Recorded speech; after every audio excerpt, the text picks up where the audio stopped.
Hey friends, welcome back to my another video. আৰু আজি মই আপোনালোকক দেখুৱাম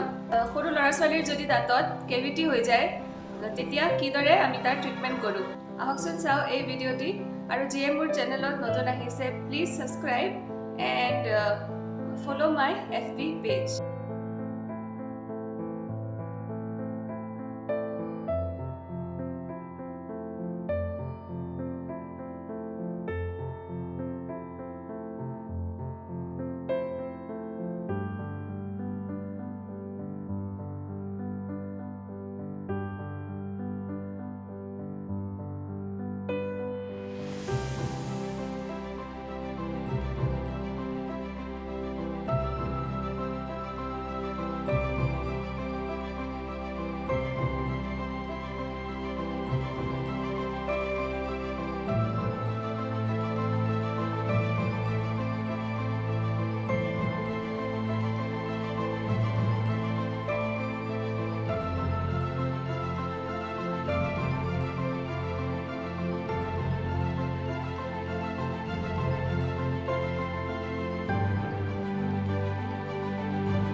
আজি আপোনালোকে চালে যে সৰু ল'ৰা ছোৱালীৰ দাঁতত যদি কেভিটি হৈ যায় কেভিটি মানে এনেকুৱা যদি গাঁত হৈ যায় দাঁতটো হৈ গৈ